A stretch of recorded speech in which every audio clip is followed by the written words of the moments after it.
When it comes to diet, I truly believe that there is no such thing as a one-size-fits-all approach.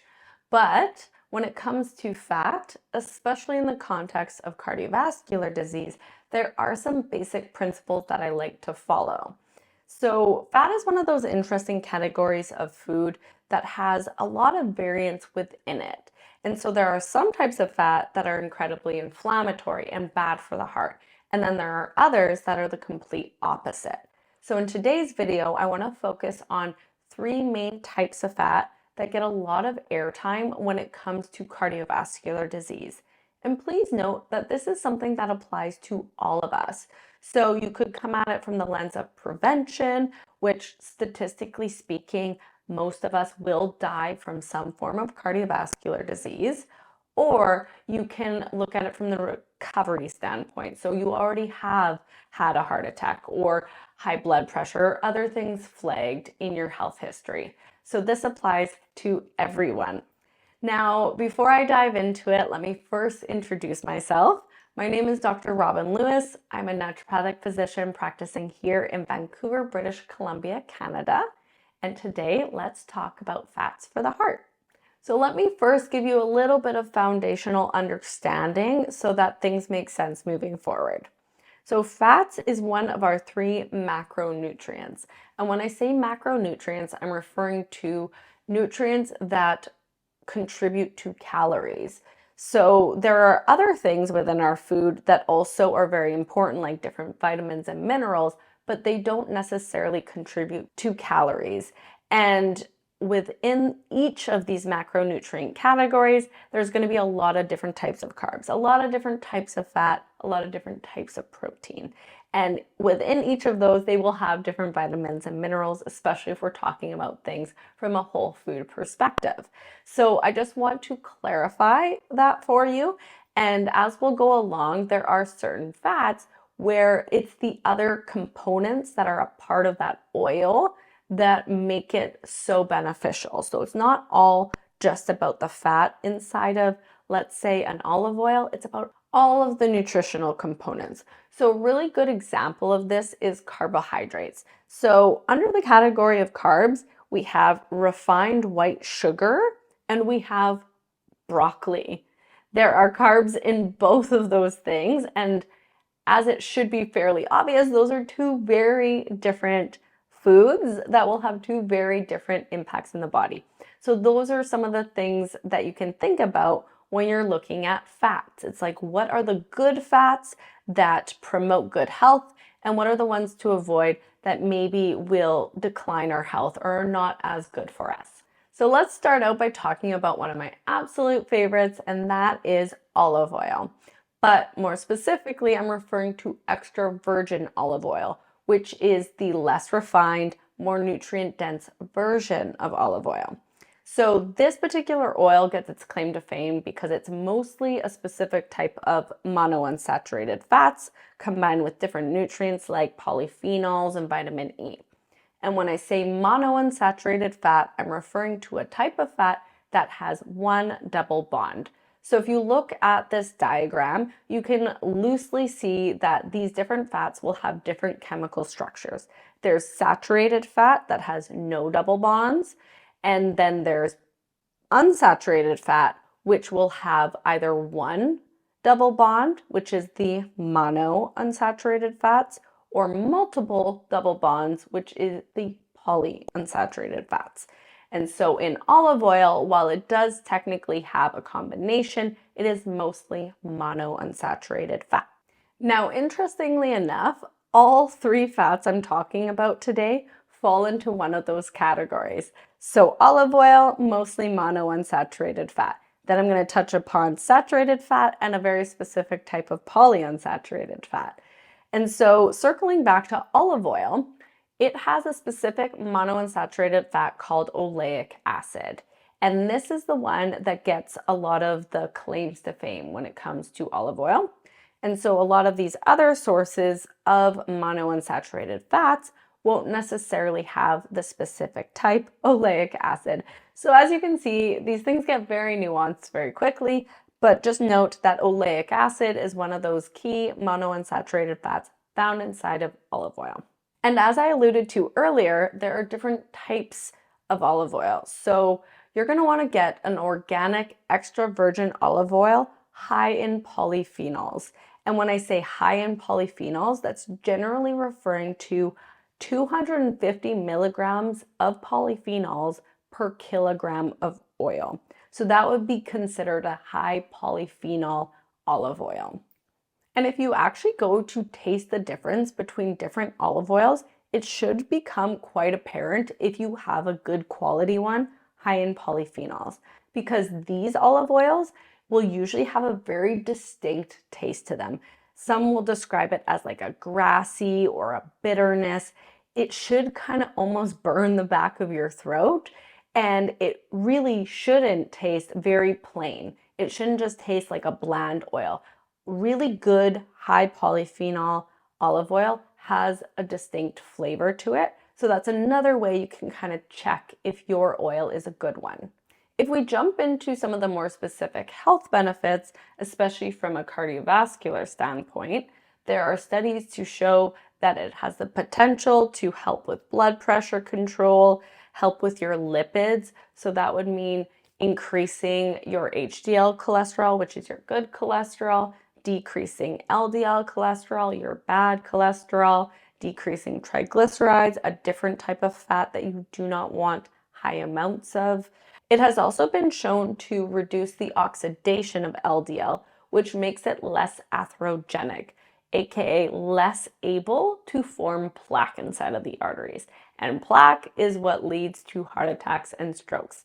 And so when they looked at this more closely, like what part of the olive oil is responsible for some of these things, they found that polyphenols, especially in the context of oxidized LDL, seem to be responsible for this. And so these specific polyphenols have been shown to reduce the oxidation of LDL in a dose-dependent manner, meaning the more polyphenols, the more the benefit. So again, this just points to the fact that you want an olive oil high in those polyphenols, because it's not just the monounsaturated fat part that we care about. It's all these other nutrients within that really high quality oil that makes it such a good oil for your heart.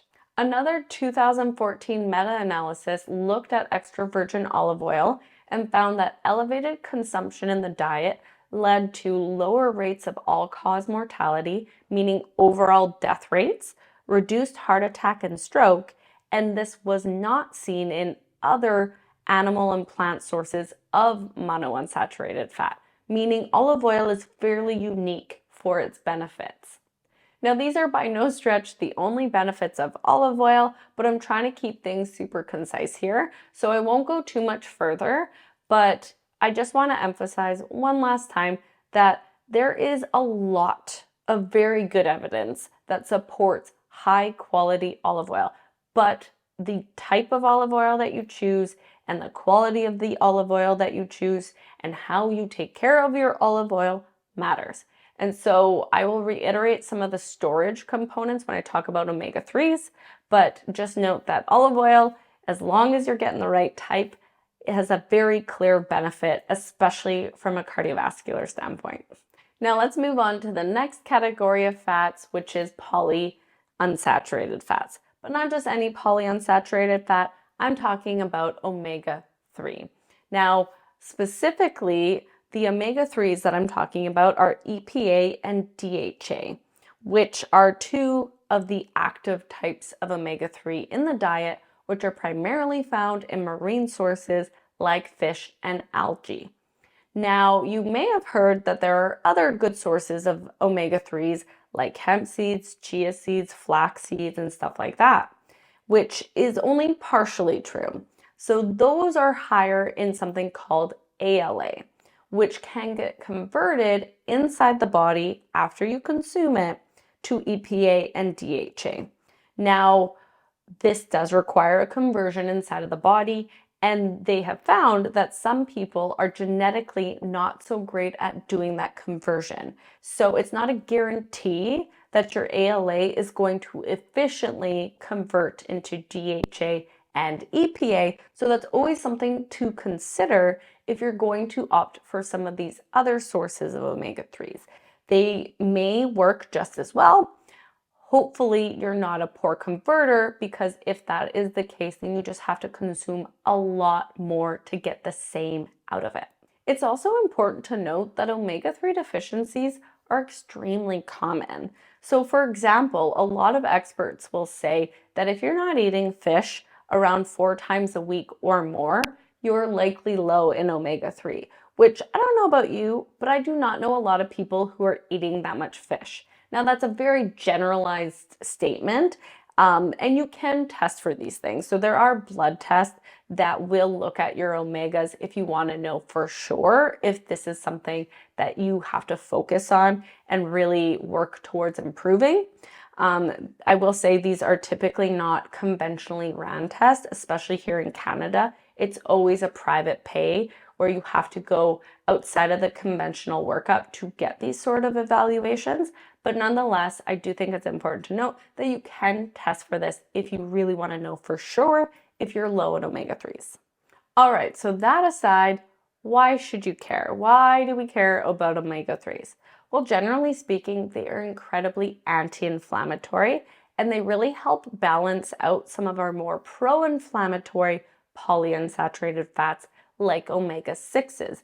It's all about balance here. You don't want to just have omega-3s, but you certainly need to increase omega-3s to balance out all of the omega-6s that we very easily obtain in the diet through other food sources. The omega-3s are found in a very limited category of foods, which is why they're more likely to be disproportionately low relative to our other fats, which can create a more pro-inflammatory environment. And our cardiovascular system, much like the rest of our body, really doesn't like inflammation. And the cool thing about omega-3s is they actually have some pretty large scale studies that have looked at this, which is pretty rare for nutrition. So one study looked at 11,000 different patients and gave them 1 gram of EPA and DHA daily for years and found that it reduced all-cause mortality and cardiovascular specific mortality. Interestingly enough, in this specific study, you didn't actually see improvements to things like bad cholesterol or most of your lipid markers, with the exception of triglycerides, which I will say is a very reliable finding when it comes to omega-3s. If you have high triglycerides specifically, omega-3s seem to be really good at lowering that. They're a little hit or miss when it comes to the other types of cholesterol, but nonetheless, if it's reducing your death, then it's doing something good in the body, whether or not it's positively impacting your lipid profile. Another large-scale study called the Reduce It trial looked at taking 4 grams of EPA for 5 years. So this was a long-winded study, and they found that it reduced cardiovascular events like heart attack and stroke by 25%, which is amazing. And this was a large amount of omega-3. So there does seem to be quite a spectrum of doses where you can see a benefit. Now, again, there is so much more I could say about this. There is a little bit of research to suggest there's some improvements to blood pressure, to the clotability of your blood cells and things like that. So ultimately, I am doing a very shortened, condensed version of what could be a 3-hour lecture if you want to get super nuanced about it. But I think at this stage, it's pretty solid that it's of benefit. It helps prevent the big things like heart attack and stroke, and more importantly, death from things like heart attack and stroke. Now, I do want to say one last thing before I move on, and this is a bit of a tip and trick around taking these things as a supplement, like what to buy off of the shelf. So you want to pay attention to the labeling and look at how much actual omega-3 is in there. So one tricky thing that a lot of companies will do is they will put the total amount of oil, but only a subfraction of that is actual EPA, DHA, or ALA. So it looks like you're getting 1, 2, 3 grams of omega-3, but really only 0.5 of that is actually ALA, EPA, or DHA. So I just want you to pay attention because generally speaking, omega-3s are dosed at 1 to 4 grams a day, but that is of omega-3s, not just overall oil. And then the last thing is paying attention to where you buy it from and how you store it. So oils, fats in general are very susceptible to poor manufacturing. They, unlike something like vitamin C, have to be manufactured very specifically and they go rancid very quickly if they're exposed to things like heat and light and so forth. And so choosing a high quality oil from a brand that you trust and that you know manufactures these things properly is very important when it comes to omega-3 supplements. And then once you buy that thing, it's also important to make sure you keep it away from heat and light because those will degrade your oil quicker and make it go rancid. And once your oils are rancid, they're no longer beneficial for you. They can go from being really good for you and anti-inflammatory to being not so great for you. So storage, where you buy it from, and paying attention to the label is very important. If it's a super cheap supplement, it's probably for a reason. So please pay attention.